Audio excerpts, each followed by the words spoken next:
So the student of the political science honors first semester today will discuss about the tradition of political theory. The first one is the liberal tradition. যে ছাত্ৰ ছাত্ৰীসকল আমি ৰাজনৈতিক তত্ত্বৰ যি বিভিন্ন ধৰণৰ ট্ৰেডিশ্যন দিয়া হৈছে তাৰ ভিতৰত লিবাৰেল অৰ্থাৎ উদাৰতাবাদৰ বিষয়ে আমি আজি আলোচনা কৰিম So liberalism emerged in the Europe during the period of 16 to almost 16 to 17th century, and this ideology and the concept is most dominant concept in the world, and most of the state also accepted by the state in the world. Okay, অৰ্থাৎ যে এই যেটো আদৰ্শ আছে বা ধাৰণা আছে এটো প্ৰায় 16 পৰা 17 শতিকাৰ ভিতৰত আৰম্ভ হৈছিল বুলি ক'ব পাৰি আৰু ইউৰোপত আৰু এই ধাৰণাটো ৰাজনৈতিক বিজ্ঞানত বা অন্যান্য ক্ষেত্ৰতো অকল ৰাজনৈতিক বিজ্ঞান বুলিয়ে নহয় ইকনমিক্সতো বা মুঠতে সোশ্যাল সায়েন্সতো এই ধাৰণাটো বৰ্তমান পৃথিৱীৰ প্ৰায়বোৰ দেশে একচেপ্ট কৰিছে বুলি বা গ্ৰহণ কৰিছে বুলি আমি ক'ব পাৰোঁ So the liberalism is a product of industrial revolution in England. So it's a product of industrial revolution because the liberalism is also associated with the economic spheres of the state. Therefore, we must know about the background of the liberalism. Therefore, it also called a economic and political concept. Okay, that liberalism also known as the economic and political conceptions. অর্থাৎ যে এই যেটো ধাৰণা এটো industrial revolution যেটা ইংলেণ্ডত হৈছিল সেই তাৰ পৰা উদ্ভৱ হৈছিল বুলি ক'ব পাৰি and the intellectual foundation of the liberalism can be found in the writings of the John Locke. Okay,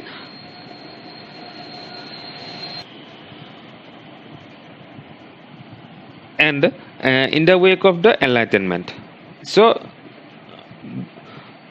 the intellectual foundation অর্থাৎ যে যেটো লিখিতভাৱে বা ইয়াক কি ধৰণে পঢ়িব পাৰি বা কেনে ধৰণে আগবাঢ়ি যায় সেই বস্তুখিনি কোনে ডেভেলপ কৰিছিল জন লক নামৰ এজন ফিলসফাৰে ঠিক আছে And in England, the dispute between the parliament and the King Charles I sparked a massive civil war in the 1640s.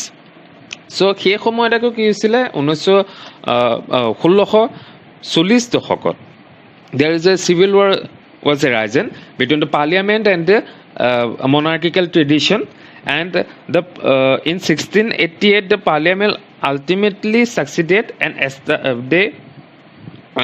and establishing a limited and constitutional monarchy after the decades of the strife. Okay, so that কি হৈছিল যে 1640 দশকত যিখিনি civil war হৈছিল তাৰ পিছতে কি হ'ল যে 1688 সনত পাৰ্লিয়ামেন্ট অৰ্থাৎ সংসদে কি কৰিলে ইংলেণ্ডৰ যি সংসদৰ জয় হ'ল অৰ্থাৎ তাত কিহৰ কাৰণে হৈছিল যে মনাৰ্কি অৰ্থাৎ ৰাজতন্ত্ৰটো ডাঙৰ নাই যেটো সংসদীয় চৰকাৰ হেতু ডাঙৰ গতিকে তাৰ ভিতৰত যে সংসদে কি হৈছিল জয় হৈছিল আৰু হেতুৰ কাৰণে কি যে সংসদীয় চৰকাৰ হিচাপে তাত এখন লিমিটেড আৰু অৰ্থাৎ সীমিত আৰু সাংবিধানিক ৰাজতন্ত্ৰ স্থাপন কৰিবলৈ সক্ষম হৈছিল ঠিক আছে John Locke therefore regarded as the father of the liberalism আৰু হেতুৰ কাৰণে কি জন লকক এই লিবাৰেল ট্ৰেডিশন বা লিবাৰেলিজমৰ বা উদাৰতাবাদৰ কি বুলি কোৱা হয় কি বুলি জনা যায় পিতৃস্বৰূপ বুলি জনা যায় ঠিক আছে the France Revolution period 1789 to 1799 also obtained seen as a making and its convulsions are widely associated with the triumph of the liberalism. So from the writings of the John Locke the liberal tradition was developed, therefore it is called as another modern era. Okay, it is also known as another modern era and this concept is widely associated with the triumph of the liberalism. অৰ্থাৎ যে যি John Locke আছিল তেখেতৰ লিখনিৰ পৰা এই যেহেতু liberal tradition বা উদাৰতাবাদী জন্ম হৈছিল হেতুৰ কাৰণে কি ইয়াক এটা এটা আধুনিক যি যুগ আছিল সেইটোৰ এটা কি সেই আধুনিক যুগৰ এক ধাৰণা হিচাপে কয় বা একচেপ্ট কৰিছে, গ্ৰহণ কৰিছে। ঠিক আছে, the লিবাৰেলিজম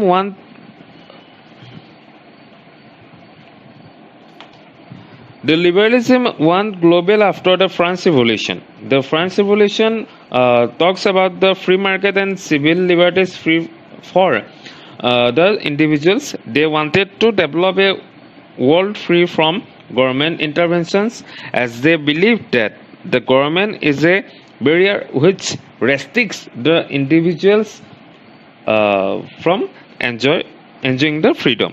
Okay, so according to liberalism or liberalist, they also talking about the free market economy and the civil liberties. Free market economy, that means all states and the individual they accepted the conception about the free market. That means all the state and the individual should be participated freely in the market sector. Okay, and the another one is the civil liberties. Civil liberties, that means the freedoms of the individuals. Okay, অৰ্থাৎ যে ইয়াত কথা কোৱা হৈছে যিহেতু ই এক অৰ্থনীতি বিজ্ঞানৰ ক্ষেত্ৰতো এই লিবাৰেলিজমটো সোমাই আছে, গতিকে সেই ক্ষেত্ৰত আমি ক'ব লাগিব যে ই মুক্ত বজাৰ অৰ্থনীতিৰ ক্ষেত্ৰতো বিশেষভাৱে ইয়াৰ গুৰুত্ব প্ৰদান কৰিছে। তাৰ লগতে যি ব্যক্তি স্বাধীনতা আছে তাৰ লগতে কি কৰিছে, ই সম্পৰ্ক ৰাখিছে। আৰু ইয়াত এই লিবাৰেলিজমে এইটোৱে কথা কয় যে গভৰ্ণমেণ্টে বা ষ্টেটে ইণ্ডিভিজুৱেলৰ বা ব্যক্তিৰ কোনো ধৰণৰ ইণ্টাৰভেনশ্যনটো কৰিব নালাগে। অৰ্থাৎ যে ব্যক্তিয়ে যি কৰে তেওঁ সেই সকলোবোৰ জানে, গতিকে সেইমতেহে কাম কৰে। গতিকে তেনে ক্ষেত্ৰত কি কোনো বাধা, কোনো পৰিসীমা ৰাখিব নালাগে বা ষ্টেটে তাত ইণ্টাৰভেন্স কৰিব নালাগে। সেইটোৰ কাৰণে আল্টিমেটলি আমি মিনিংটো পালোঁ, the state should not interference in the sphere of the individual. অৰ্থাৎ যে ৰাষ্ট্ৰই ব্যক্তিৰ জীৱনত বা অৰ্থনৈতিক জীৱনে হওক বা ৰাজনৈতিক ক্ষেত্ৰতে হওক বা সামাজিক জীৱনতে হওক কোনো ধৰণৰ তাত কি কৰিব নালাগে, কোনো ৰেষ্ট্ৰিকশ্যন বা বাধা দিব নোৱাৰে বা নালাগে। ঠিক আছে। Now, the meaning of liberalism or what is liberalism? Okay, উদাৰতাবাদৰ অৰ্থ কি তাৰ বিষয়ে এটা আলোচনা কৰিম। The liberalism is related to the freedom and the individual liberties. Okay, so এইটো আমি জানো যে লিবাৰেলিজমটো বা উদাৰতাবাদটো কিহৰ লগত জড়িত, স্বাধীনতা বা ব্যক্তি স্বাধীনতাবোৰৰ লগত জড়িত হৈ আছে। Liberalism advocates that the aim of the state is to preserve the individual rights and the freedom. So, according to liberalists, the aim of the state to preserve the individual rights and freedom. Okay? অৰ্থাৎ যে উদাৰতাবাদীসকলৰ মতে যে এখন ষ্টেটৰ কি হ'ব লাগে, এইটোৱেই লক্ষ্য হ'ব লাগে যে ব্যক্তিৰ যি অধিকাৰ আৰু স্বাধীনতা আছে সেইখিনিক সংৰক্ষণ কৰা বা ৰক্ষা কৰা। ঠিক আছে। It stands for the development of the individual and his society. লিবাৰেলিজম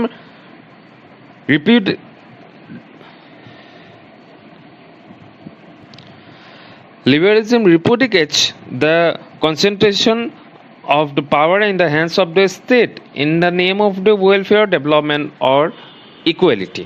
Okay, so ইয়াত কোৱা হৈছে যে যিটো লিবাৰেলিজম আছে বা উদাৰতাবাদ আছে সেইসকলৰ মতে যে ষ্টেটৰ অৰ্থাৎ ৰাষ্ট্ৰখনৰ কিহত গুৰুত্ব হ'ব লাগে, যে ৱেলফেয়াৰ অৰ্থাৎ কল্যাণ, বিকাশ আৰু সমতাৰ ওপৰতহে গুৰুত্ব দিব লাগে, নাকি কি কৰিব লাগে যে ব্যক্তিৰ জীৱনৰ ওপৰত ইণ্টাৰফেয়াৰ কৰিব লাগে অথবা ব্যক্তিৰ জীৱনৰ যি অৰ্থনৈতিক এটা স্পেয়াৰ আছে সেইটোৰ ক্ষেত্ৰত কোনো ধৰণৰ কি কৰিব না বাধা আৰোপ কৰিব বা ইণ্টাৰফেয়াৰ কৰিব নালাগে ষ্টেটে। ঠিক আছে। The liberalism pulls into two directions. It commitment to the freedom in the economic and social sphere lends in the direction of the minimalist role for governing institutions, while the democratic political culture requires for the basic freedom to be safeguarded requires robust and interventionist institution. So according to liberalist, the state is an interventionist institution. Therefore they should not intervene the spheres of the individual, and they should rule as a minimal,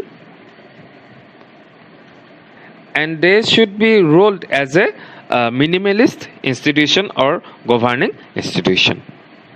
Okay, অৰ্থাৎ যে ইয়াত কোৱা হৈছে যে ষ্টেটে অৰ্থাৎ ৰাষ্ট্ৰই কি কৰিব লাগে, কিছু এটা এক পৰিমাণৰহে অৰ্থাৎ খুব কমকৈ কি কৰিব লাগে, গভাৰ্ণ কৰিব লাগে বা ৰুল কৰিব লাগে। ঠিক আছে। The state is a necessary evil and the individual is prior to the state. So state is a necessary evil. ইয়াৰ অৰ্থটো হৈছে যে ৰাষ্ট্ৰ হৈছে এক অশুভ অনুষ্ঠান, ৰাষ্ট্ৰখনৰ necessary, state is necessary. That means we want the state, but the protection of the individual, not to the interference of the individual's life. Okay, অৰ্থাৎ এইটোৱে বুজাইছে যে যিহেতু অশুভ অনুষ্ঠান, এইটো প্ৰয়োজনীয় অশুভ অনুষ্ঠান বুলি কৈছে।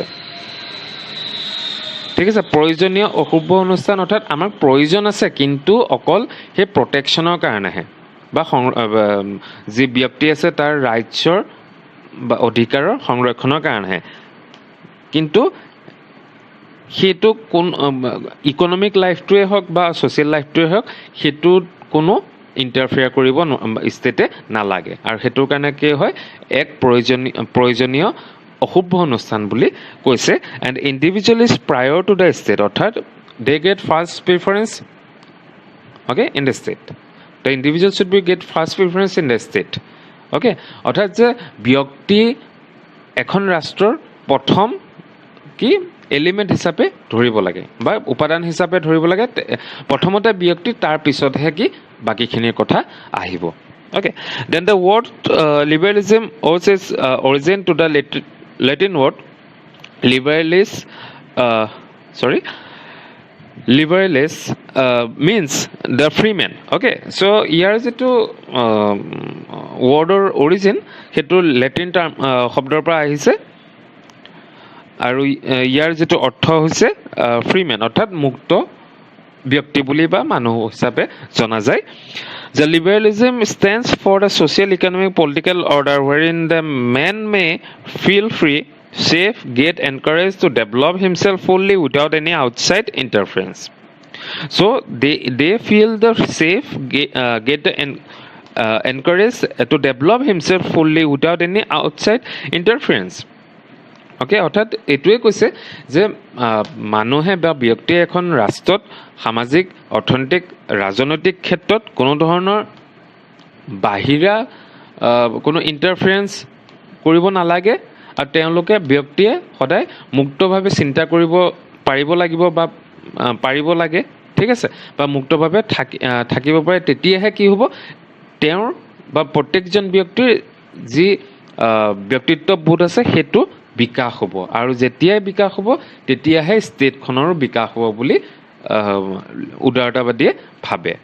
Okay, then according to Sartori, he is a philosopher.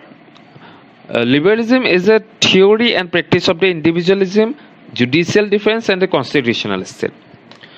অৰ্থাৎ Sartori নামৰ এজন ফিলচফাৰে কৈছে the liberalism is a theory and practice of the individualism. So it is ই এক তাত্ত্বিক দিশো, অ'কে, তাত্ত্বিক দিশৰ ফালৰ পৰা আমি যদি চাওঁ বা কৌশলৰ ফালৰ পৰা যদি আমি চাওঁ, ই এক কি ইণ্ডিভিজুৱেল অৰ্থাৎ ব্যক্তিবাদৰ লগত জড়িত, তাৰ লগতে যে জুডিচিয়েল ডিফেন্স, অ'কে, জুডিচিয়েল ডিফেন্সৰ লগত বা ন্যায়ৰ লগত জড়িত। Then the constitutional state, that means the state should follow' the constitution, okay, the state should follow the constitutional rules and regulations. Okay, অৰ্থাৎ যে ষ্টেটে সদায় এখন সংবিধানক মানি চলিব লাগিব, য'ত তাত যিবিলাক ৰুল আছে বা ৰেষ্ট্ৰিকশ্যন আছে বা সীমাবদ্ধতা আছে সেইখিনিৰ মাজতহে কাম কৰিব পাৰিব. Okay, in order to discuss the approach liberalism to the political theory, we need to divide the liberalism into two broad categories. So first one is the classical liberalism, another one is the modern liberalism. অৰ্থাৎ যে এই যেটো উদাৰতাবাদ ইয়াক দুটা ভাগত ভাগ কৰিব পাৰি. প্ৰথমটো হৈছে ক্লাছিকেল লিবাৰেলিজম আৰু দ্বিতীয়টো হৈছে মডাৰ্ণ লিবাৰেলিজম. অৰ্থাৎ ক্লাছিকেল মানে হৈছে পৌৰাণিক, মডাৰ্ণ হৈছে নতুন উদাৰতাবাদ হিচাপে আমি ভাগ কৰিব পাৰোঁ. পোনপ্ৰথমতে আমি ক্লাছিকেল লিবাৰেলিজমৰ বিষয়ে আলোচনা কৰিম. The classical liberalism views that the state is a necessary evil. The classical liberalism it was another name for the individualism. It support a limited government based on the consent of the people. The classical liberalism advocates the policy of laissez-faire. It signified non-interference by the state in the economic activities of the individual. The supporters of the classical liberalism, the John Locke, Adam Smith, Herbert Spencer, and etc. Okay, so according to classical liberalism, they also supported for the minimal role of the state to the individual. Okay, they also views that the state is a necessary evil, which is also discussed. And the classical liberalism advocates the policy of laissez-faire. Laissez-faire, that means the limitations. Okay, or the limited role of the state or the minimal role of the state. Okay, অৰ্থাৎ যে ইয়াত কৈছে যিটো পৌৰাণিক উদাৰতাবাদ, তেনে ক্ষেত্ৰত আমি কথা জানোৱে যে state is a necessary evil. ষ্টেটখন হৈছে এখন প্ৰয়োজনীয় অশুভ অনুষ্ঠান, আৰু তাৰ লগতে যে ই ব্যক্তিবাদক ছাপোৰ্ট কৰে. It supported the individualism. অৰ্থাৎ যে ব্যক্তিয়ে হৈছে এখন ষ্টেটৰ প্ৰধান উপাদান, যিয়ে নিজেই চিন্তা কৰিব পাৰে. Okay, they have their own intellectual power to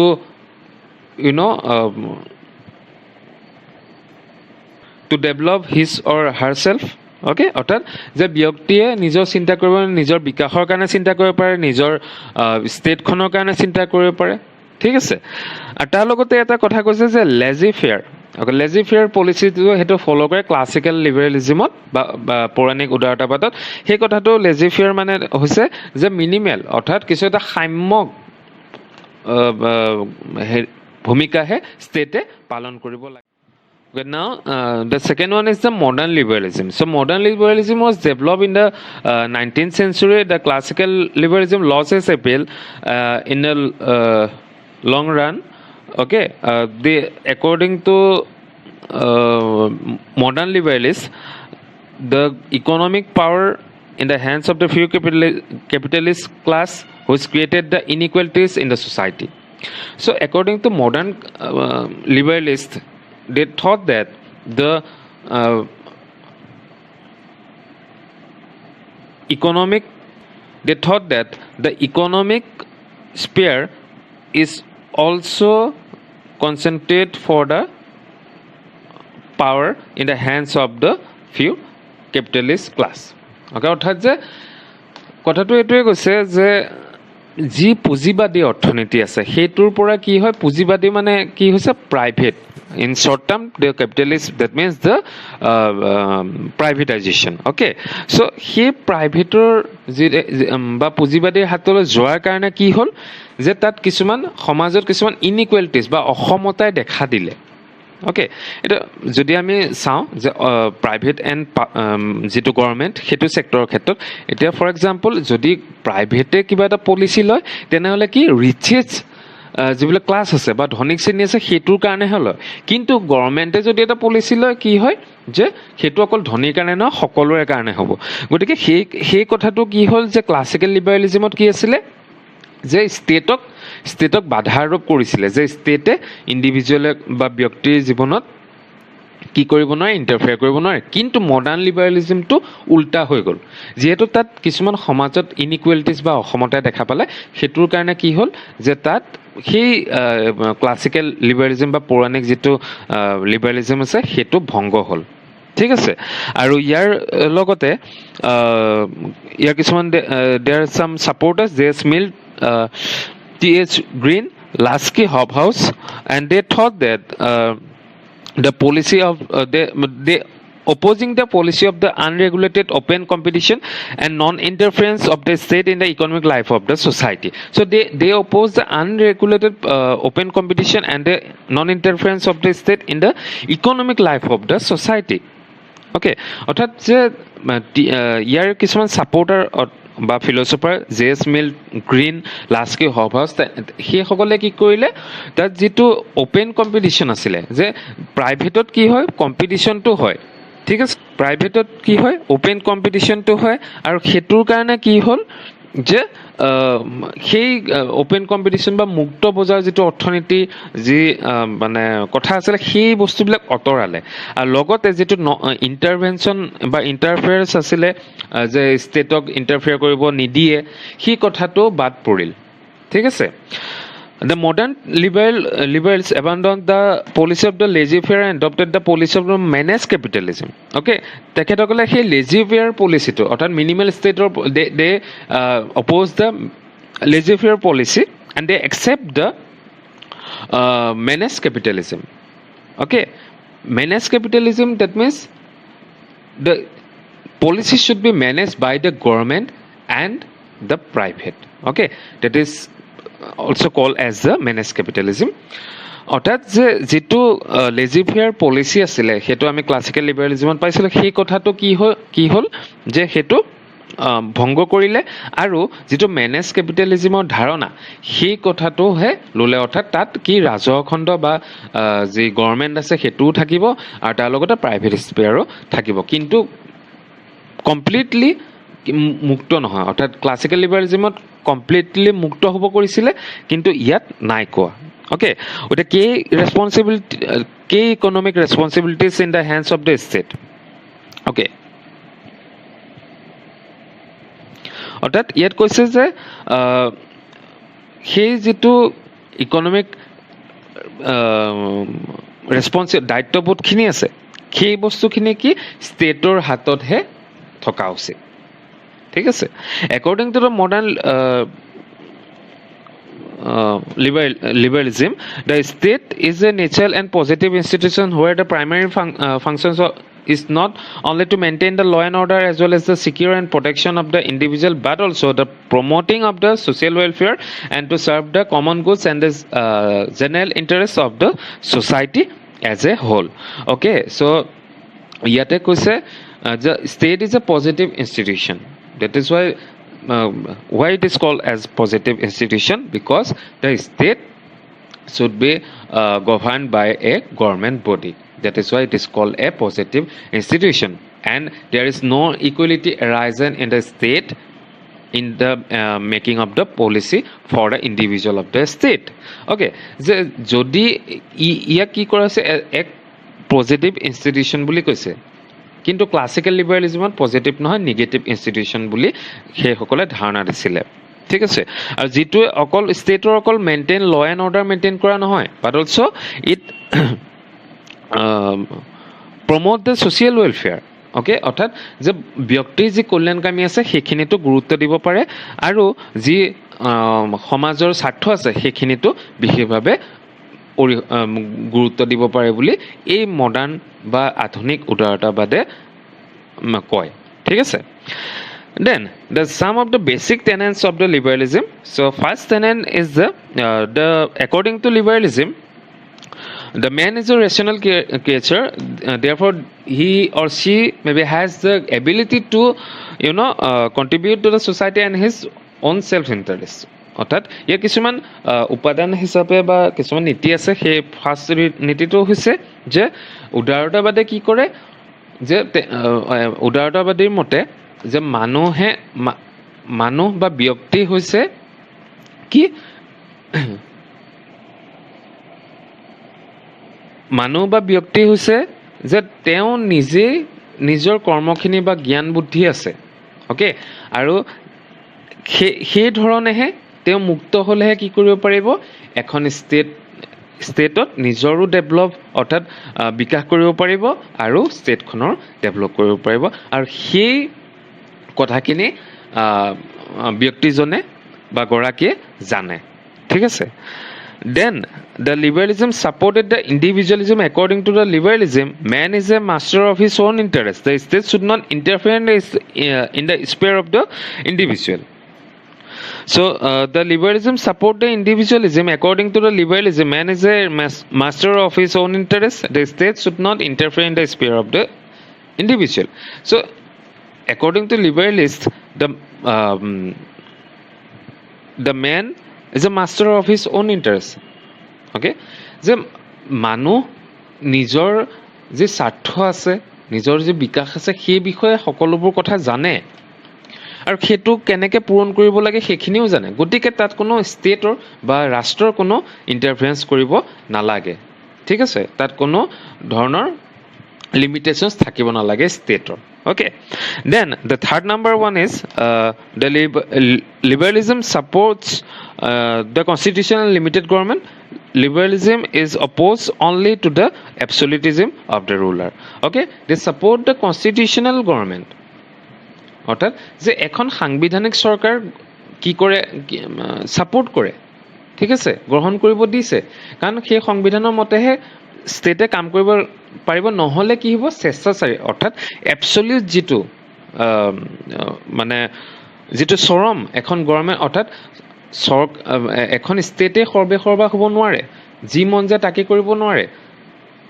সেই ব্যক্তিসকলৰ বা সেই যি জনসাধাৰণ আছে তেওঁলোকক লৈহে কৰিব পাৰিব তেওঁলোকৰ এগেইনষ্টক কৰিব নোৱাৰে গতিকে তাৰ কাৰণে কি লাগিব এখন সাংবিধানিক আৰু এখন সীমিত চৰকাৰৰ প্ৰয়োজন হয় ঠিক আছে Then the number 4 is the liberalism promotes the civil liberties of the individual such as freedom of thought and expression, freedom of association, etc. Any restriction on the individual freedoms should be meant to ensure the equal freedom for others. So liberalism also supported the individual liberties for the better living of the life, for better standard of the life of the individual. Okay, there is no restriction from the outsider or the state in the name of liberties of the individual okay so yata koise je byakti স্বাৰ্থৰ ক্ষেত্ৰত ব্যক্তিৰ যে স্বাধীনতা আছে তেনে ক্ষেত্ৰত সেই এই উদাৰতাবাদে সাপোৰ্ট কৰে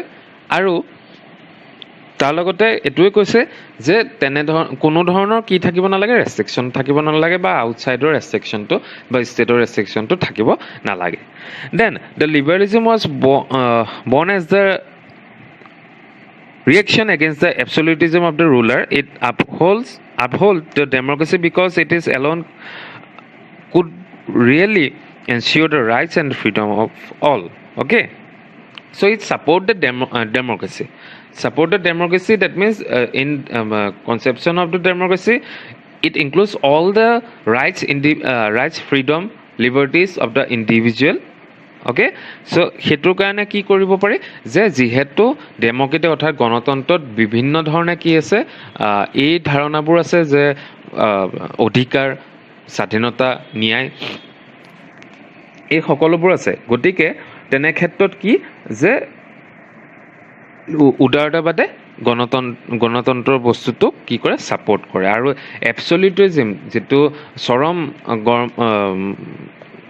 বা যেটো গভৰ্ণমেণ্টৰ কথা হেতু কি কৰে অপোজ কৰে okay now discuss about the criticism বা সমালোচনাৰ বিষয়ে আমি আলোচনা কৰিম so first criticism is the liberalism is not a clear definition or the conception okay there is many of the supporters they views about differently okay অৰ্থাৎ যে ই এটা clear কাট এটা ডেফিনেশ্যন কোনো এটা কনসেপচন বা ধাৰণা নাই আৰু সেইটো কাৰণে বিভিন্ন জনে মতামত দিব পাৰিছে যাৰ ফলত এটা ক্লিয়াৰ পিকচাৰ ইয়াৰ নাই বা ক্লিয়াৰিটিটো কম ঠিক আছে then the contemporary liberalism upholds the representative democracy on the assumption that the state represents the interests of all the groups within the society and that the ensure the reconciliation of the conflicting interests. This could be true in the case of some societies but cannot be demonstrated as the universal phenomena. So the liberalism is also supported the representative democracy. Okay, but in this representative democracy, this conception is suitable for some of the state but not for all. Okay, অর্থাৎ যে যি উদাৰতাবাদ আছে কি কৰে যে যেটো প্ৰতিনিধিত্বমূলক গণতন্ত্ৰ আছে সেইটো সাপোৰ্ট কৰে, কিন্তু সেই প্ৰতিনিধিত্বমূলক গণতন্ত্ৰ যি সি কিছুমান ষ্টেটৰ ৰাষ্ট্ৰৰ কাৰণেহে গ্ৰহণযোগ্য কিন্তু সকলোৰে কাৰণে নহয়। ঠিক আছে, then the liberalist support open competition in the economic sphere. Open competition leads to the stage where the capitalist grow' very powerful and the poor get exploited. Okay, যে যিটো মুক্ত যে লিবাৰেলিজমে কি কৰে যে যেটো ওপেন কম্পিটিশ্যন ইকনমিক ক্ষেত্ৰত যেটো ওপেন কম্পিটিশ্যন হয় বা মুক্ত প্ৰতিযোগিতা হয় সেই ক্ষেত্ৰত কি কৰে সাপোৰ্ট কৰে। কাৰণ কিন্তু ইয়াত কি হয় ইনইকুৱেলিটিছ আহে, কাৰণ দুখীয়াই সদায় দুখীয়াই হৈ যাব আৰু ধনীয়ে সদায় ধনীয়া হৈ যাব। কাৰণ দুখীয়াই কেতিয়াও ধনীৰ লগত কম্পিটিশ্যন কৰিব নোৱাৰে যিহেতু তেওঁলোকৰ অৰ্থনৈতিকভাৱে সবল নহয়। গতিকে তেনে ক্ষেত্ৰত কি হয় যেটো ওপেন কম্পিটিশ্যন ইন ইকনমিক স্পেয়াৰ্ছ সেইটোৰ ক্ষেত্ৰত ক্ৰিটিক্সে বা সমালোচকে সেই কথাটো মনা নাই। ঠিক আছে, then last one is the liberalism does not supported by the socialists and communists because the liberals believes the capitalist system while the socialist communists does not support the capitalism which is means as a exploitation. Okay, so ইয়াত যি সমাজবাদ আছে সাম্যবাদ আছে তেনে ক্ষেত্ৰত সেই সাম্যবাদী আৰু সমাজবাদীসকলে লিবাৰেলিজমটো বা উদাৰতাবাদটোক নামানে, কাৰণ উদাৰতাবাদে সদায় কি কেপিটেলিজমক ছাপোৰ্ট কৰে, অৰ্থাৎ পুঁজিবাদক ছাপোৰ্ট কৰে। পুঁজিবাদক যেতিয়া ছাপোৰ্ট কৰে সমাজত কি হয় যে ইনইকুৱেলিটিছে দেখা বা অসমতাই দেখা দিব পাৰে।